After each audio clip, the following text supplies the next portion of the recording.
Welcome to my table of autumnal joy.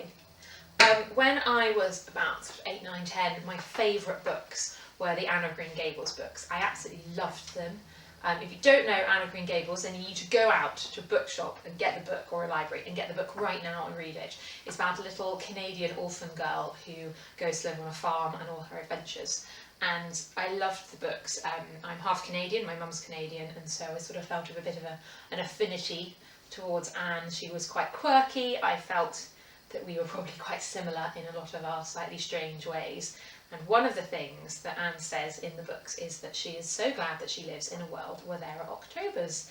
And I completely agree with that. I'm definitely a sort of autumn girl. And so I thought today I would just tell you a little bit about my very autumnal looking week. I weirdly, and being a florist and it's October, I'm in the full throes of Christmas.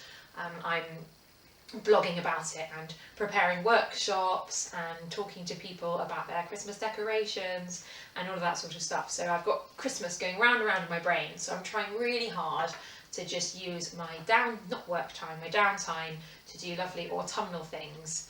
And I know the baby's only small and she doesn't really understand, but I don't want to Christmas her out because I can cope, my brain can cope with going Christmas, Christmas, Christmas, but I don't think hers will. She'll get a bit confused about why I'm singing Christmas carols to her in October when she gets bigger. So I'm trying to make the most of autumn and getting snuggly and ready. We are in full-blown sort of nesting mode here at the moment. We are sorting out coal and wood deliveries and putting up our thermal curtains and doing all of those things that you don't think about for winter when you live in a modern house with central heating. But when you're in the countryside, when your only heat is a fire and you're on the side of a very exposed hill, it's all these things I'm having to sort of train my city girl brain into thinking about. So I'm also thinking about how to stay warm in the months to come, and I'm doing a lot of knitting for the baby. Last winter she was very, very small and she was in the sling pretty much all day, so I wasn't worried because she was going to be super cosy, snuggled up to me. But this winter, with her sort of crawling and toddling about, I wanted to make sure that she had some lovely jumpers to keep her really nice and warm. So I've made her a couple, and I think I've got one more to make and then I'll be done. So the first one I made was this absolutely gorgeous little pattern of a baby sort of fake Aran baby jumper. So it's really simple pattern. There's some slip stitch stuff and just a few little cables, but it's just adorable. And I used a really lovely sort of squashy, thick New Zealand wool and made little buttons which are covered in Liberty print fabric, which are absolutely beautiful. This was an old skirt that my mother-in-law had back in the 80s and gave to me to turn into clothes for Imogen. So I've made buttons and I made her a dress with it as well. So that's the first one. It's really, really simple pattern. I think if you're into knitting and you wanted to make a really cozy jumper for a baby, I will link to the pattern down below. It's a free pattern and it's just great. So the second one I made her was this one. This is her Christmas jumper, but I will have her in it all December probably. And it's sort of quite hard to see, but it's sort of a Scandinavian Christmas pattern stag. This was a cross-stitch pattern that I bought from Etsy. Again, I'll link to it down below. And it's just, oh, it's gorgeous. I love it. And the back is plain red. The red wool for this is yarn that I bought when we were on the Isle of Skye a year and a half ago. I was sort of quite newly pregnant with Imi. We went to this amazing yarn shop up the very top of the island where they dye all of the yarn there with naturally sourced dyes, and I just fell in love with it. It was amazing. I think I bought yarn in every colour, so I had a full rainbow of yarn from there, and I haven't really used much of it. So I was really pleased to use the red in this jumper for Imogen, and the cream is just a jumper that I recycled. It was a charity shop, enormous jumper. I recycled it. I used it to make Imogen's blanket, and the leftovers I made the jumper with, and it's great. And little wooden buttons, really cute. It's a little bit big for her, but I'm hoping that she'll sort of chunk up a bit by Christmas, and if not, she'll just look adorably tiny in her little jumper. So those are the jumpers that I've knitted for Imi, and I'm also knitting myself some socks. I've been knitting socks for a few years now, actually a lot of years, maybe about 8 years, but I've still never really managed to, before about 6 months ago, to actually make a pair of socks that fitted me properly. So all of my socks were either too big or too small, and I'm just about getting the technique of how to make the socks that actually fit my feet. So this is one of the ones that I've done fairly recently, in this lovely opal yarn that self-stripes into amazing patterns, which I just love. And I'm nearly at the point of turning the heel on the second one, and I'm trying to persuade myself to get moving with it, because I would really love to make Imogen some matching socks to put in her Christmas stocking. I loved when she was tiny and we used to go out to baby groups, and I'd obviously have to take my shoes off to sit on the mat, and we'd have matching socks on, and I just thought it was great. So hopefully I will be able to crack on with that and make her some socks as well. So over Christmas we can have matching socks, and we can wear our Christmas jumpers and just look, I think, adorable, and I'm going to stick to that. Obviously when she gets a bit bigger she can say, I don't want to match you, mummy, but right now she has to do what she's told. Okay, so you've probably noticed the elephant in the room of this enormous Marrow. My husband came back from work the other day, John, and he got back quite late. And I came down in the morning, and the first thing I saw on the table was just this enormous Marrow, which a patient had given him. And I actually screamed because I'd just woken up, I was so confused about what this thing was. And this is hefty, it's big. And so it's sat around for a couple of weeks, and I've stared at it, and it stared back at me, and I thought, what am I going to do with this? I assumed that John had a plan, but no, he just sort of presented it to me.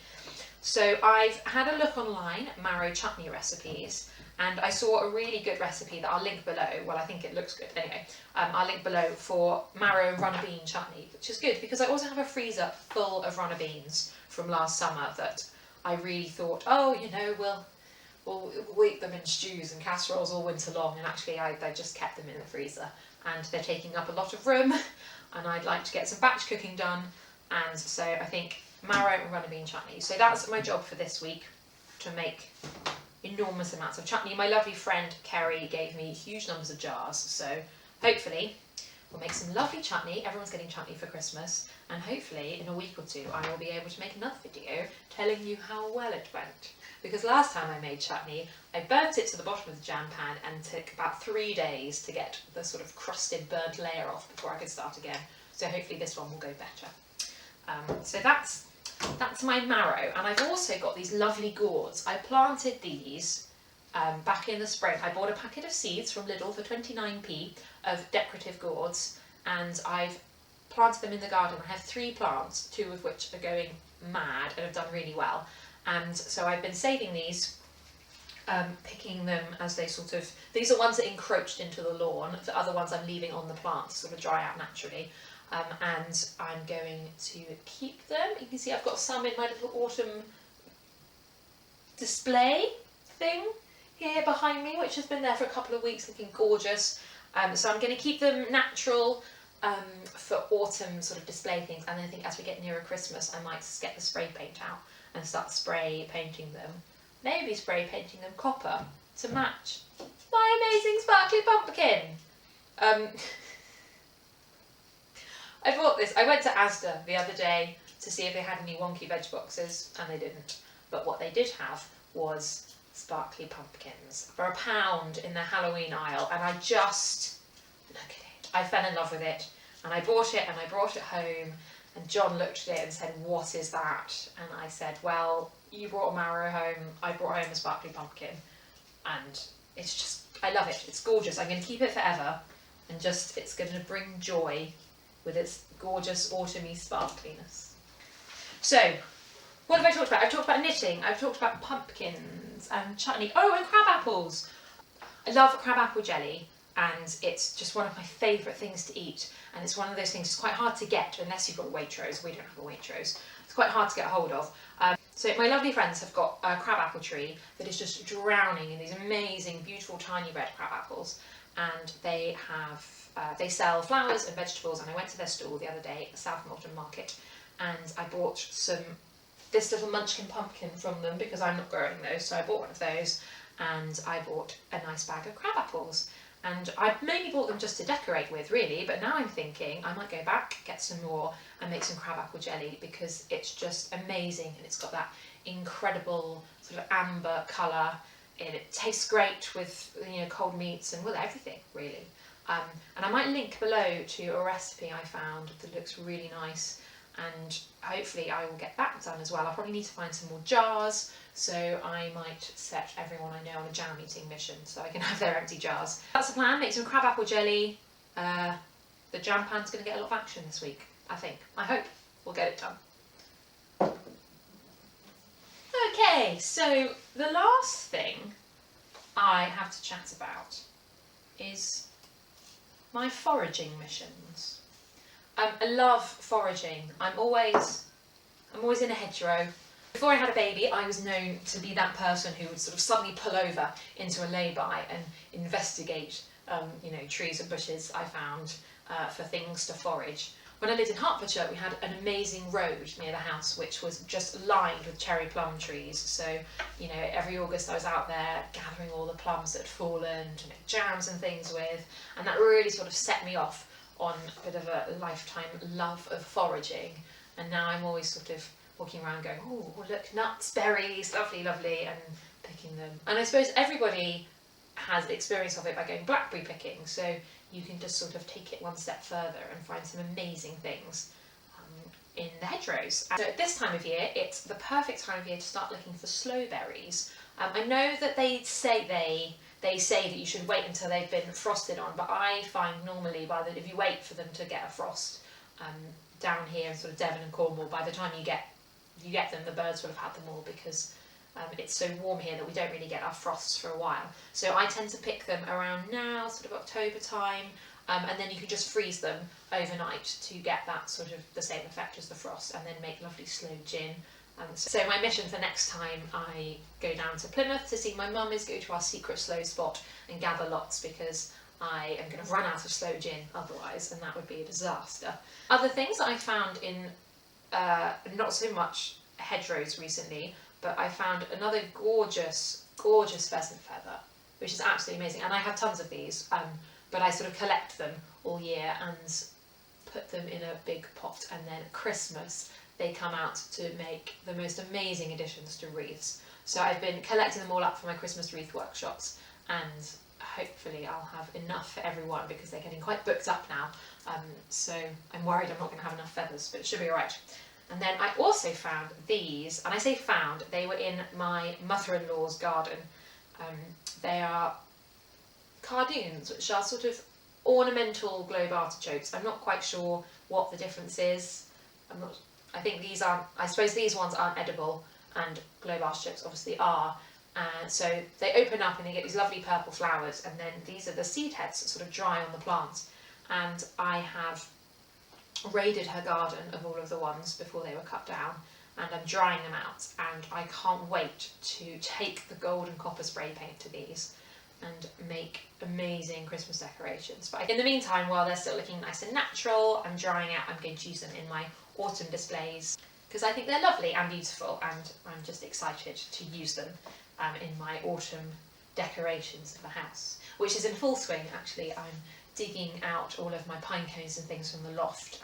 So I'm hoping in the next few weeks I can share some lovely photos with you on Instagram of the way that we're decorating the house for autumn and making it look all beautiful and getting all cosy and ready for winter. Okay, so I think that's it really for my week's plans. Hopefully I'll be able to report back soon to say that I've done my knitting and I've made my chutney, and you'll see evidence of this on Instagram.